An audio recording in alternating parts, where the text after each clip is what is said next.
Shalom saudara dan saudari, bertemu lagi kita di channel ini untuk mendengar lagi firman Tuhan yang pastinya sesuai apa yang dikatakan Alkitab. Sekali lagi terima kasih atas kesetiaan Anda semua dalam channel ini. Saya doakan saudara dan saudari semua dalam keadaan yang baik, sihat, pastinya atas berkat pimpinan Tuhan. Bagi mereka yang sedang sakit, kita doakan agar kesembuhan dari Tuhan akan menjadi bagian buat mereka.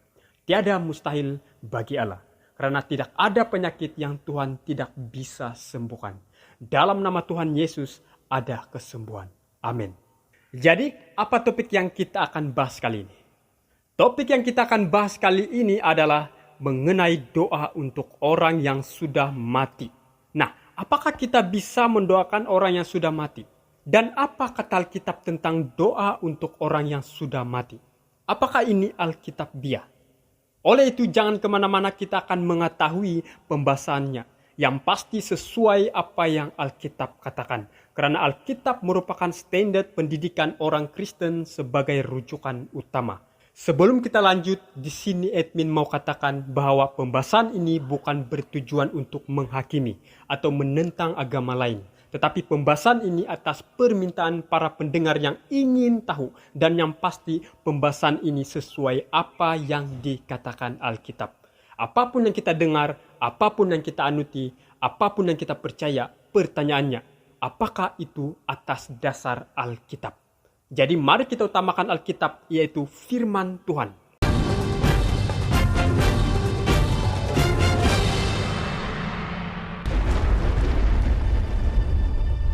Mendoakan dan berdoa pada orang mati merupakan sebuah tradisi yang berkembang di beberapa suku bangsa. Bahkan tradisi ini juga sudah masuk ke dalam lingkungan gereja.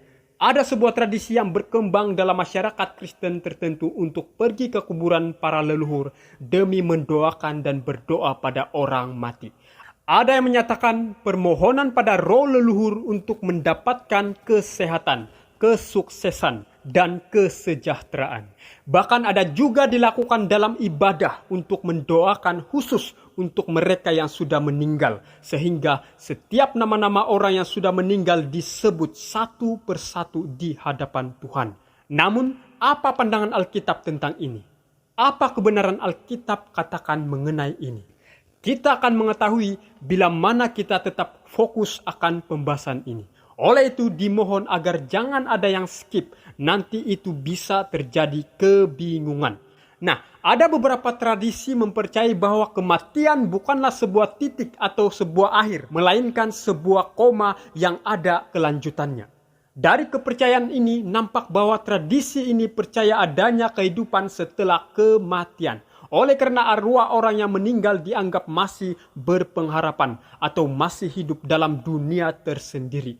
Maka terjadinya mendoakan untuk orang yang sudah meninggal. Bahkan ada juga yang mendoakan orang yang sudah meninggal untuk diterima ke api pencucian. Dan setelah itu layak untuk masuk surga. Sebelum kita lanjut, sekali lagi admin tegaskan bahwa pembahasan ini bukan bertujuan untuk menentang siapa-siapa, melainkan ada permintaan dan yang pasti untuk memberitahu kita bahwa Alkitab adalah satu-satunya kebenaran karena mengandungi firman Tuhan. Oleh itu kita akan belajar dari firman Tuhan. Saudara dan saudari, kematian adalah salah satu peristiwa alamiah sebagai manusia yang berdosa, yang sedang hidup di dunia ini. Kematian orang yang terdekat, sahabat, keluarga yang dikasihi akan meninggalkan duka yang sangat mendalam. Pertanyaannya sekarang, apa pengertian mati menurut Alkitab? Nah, untuk mengerti arti kematian menurut Alkitab, itu bisa dimulai dengan pengertian manusia yang hidup berdasarkan Kejadian 2 ayat 7. Ketika itulah Tuhan Allah membentuk manusia itu dari debu tanah dan menghembuskan nafas hidup ke dalam hidungnya. Demikianlah manusia itu menjadi makhluk yang hidup. Dari ayat tersebut dapat dirumuskan sebagai berikut. Debu tanah tambah nafas hidup adalah manusia yang hidup. Jadi kalau manusia yang hidup tolak nafas hidup adalah manusia yang mati. Menurut Ayub, Nafas hidup itu bukanlah roh yang bisa beraktivitas seperti manusia, yang ketika terpisah dengan raga masih bisa hidup tersendiri, melainkan adalah sebuah proses yang ajaib dari Allah berupa nafas kehidupan dalam bentuk udara yang dihirup melalui hidung manusia. Selama nafasku masih ada padaku dan roh Allah masih di dalam lubang hidungku, maka bibirku sungguh-sungguh tidak akan mengucapkan kecurangan dan lidahku tidak akan melahirkan tipu daya. Kalau terjemahan versi mudah dibaca VMD, pengertian roh Allah sebagai berikut. Selama aku masih mempunyai nafas kehidupan dalam diriku, selama nafas dari Allah ada dalam hidungku. Dengan demikian dapat dimengerti bahwa kematian berarti berhenti hidup. Secara biologis dapat dimengerti sebagai berhenti bernafas, yaitu manusia tidak ada lagi proses bernafas ketika mati. Pengkhotbah 12 ayat 7 mengatakan tubuh akan kembali kepada tanah dan nafas atau roh kembali kepada Allah. Sekarang pertanyaan yang mendasarkan yaitu apakah mendoakan bagi orang yang sudah meninggal adalah Alkitabiah? Mendoakan bagi orang yang sudah meninggal bukanlah konsep yang Alkitabiah. Karena doa kita tidak memiliki dampak apapun kepada seseorang setelah orang tersebut meninggal. Yang nyata adalah melalui kematian takdir orang tersebut dalam kekekalan akan ditentukan. Artinya, entah ia nanti akan dibangkitkan untuk hidup kekal atau dibangkitkan untuk dihukum oleh api neraka dan mati, yaitu kematian kedua, kematian kekal. Dan yang pasti penghakiman seseorang itu dinilai pada saat dia hidup. Sekali lagi penghakiman seseorang itu dinilai pada saat dia hidup. Dan ketika seseorang mati, maka lenyaplah segala kenangan dan tidak ada upah lagi bagi mereka. Dan mereka ada dalam kuburan untuk menanti kebangkitan nanti. Janganlah kamu heran akan hal itu, sebab saatnya akan tiba bahwa semua orang yang di dalam kuburan akan mendengar suaranya. Dan mereka yang telah berbuat baik akan keluar dan bangkit untuk hidup yang kekal, tetapi mereka yang telah berbuat jahat akan bangkit untuk dihukum. Lalu, kenapa kita sebagai orang yang percaya Alkitab tidak wajar untuk berdoa bagi mereka yang telah meninggal? Sebelum kita jawab, di sini saya mau ajak kita melihat bahwa ada dua perbedaan di sini yang mungkin pengertian beberapa orang, yaitu mendoakan untuk si mati dan berdoa pada si mati.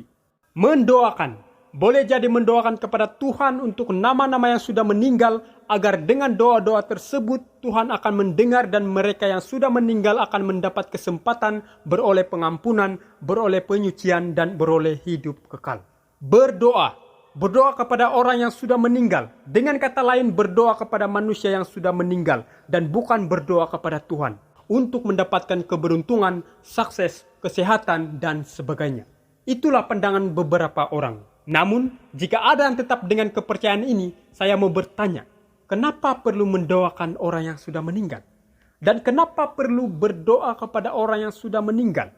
Mungkin bagi sebagian orang yang percaya akan doa untuk orang yang meninggal, pasti tahu kenapa mereka berdoa untuk orang yang meninggal. Tetapi di sini saya mau katakan, jika demikian boleh berdoa untuk orang yang sudah meninggal, berarti ini sudah menentang puluhan ayat dalam Alkitab.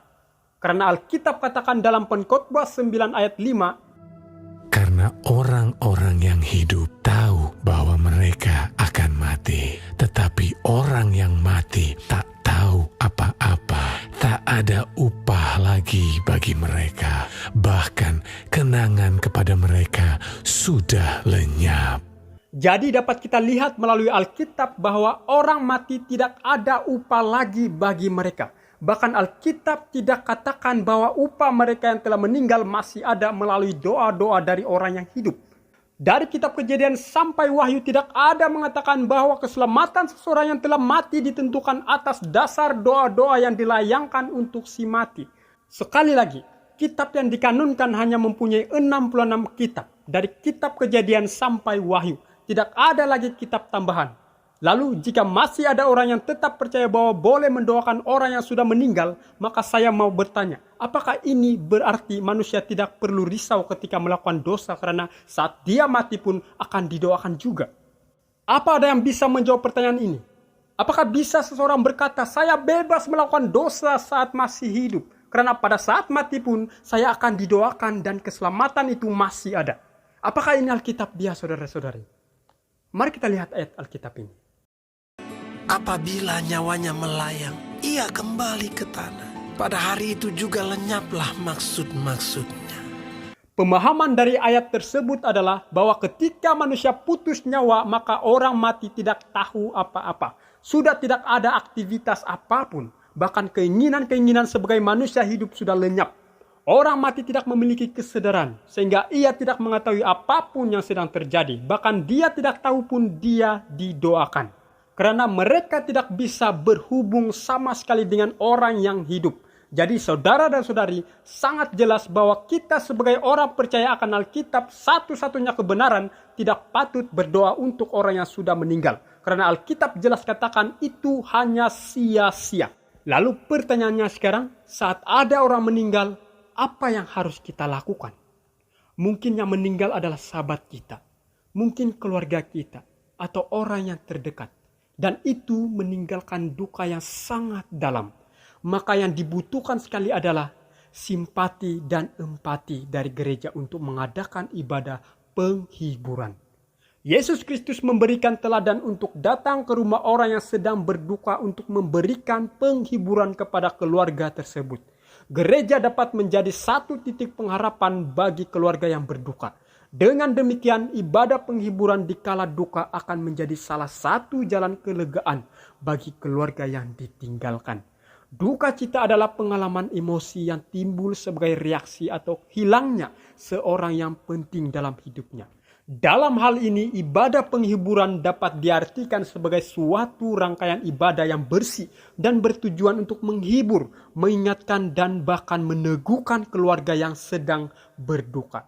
Dengan begitu, ibadah penghiburan adalah ibadah untuk menguatkan iman bagi keluarga yang sedang berduka, bukan mendoakan orang yang telah mati. Jadi, dengan kata lain, saat ada orang meninggal, yang difokus adalah keluarga si mati yang ditinggalkan, dan bukan si mati. Baik doa maupun ibadah penghiburan itu hanya difokus kepada keluarga yang berduka, bukan si mati. Sekali lagi, penghiburan hanya ditujukan kepada keluarga yang berduka, bukan si mati. Terpujilah Allah, Bapa, Tuhan kita Yesus Kristus, Bapa yang penuh belas kasihan, dan Allah sumber segala penghiburan, yang menghibur kami dalam segala penderitaan kami, sehingga kami sanggup menghibur mereka yang berada dalam bermacam-macam penderitaan, dengan penghiburan yang kami terima sendiri dari Allah. Bertemu lagi kita di pelajaran berikutnya. Tuhan Yesus memberkati kita semua. Amin.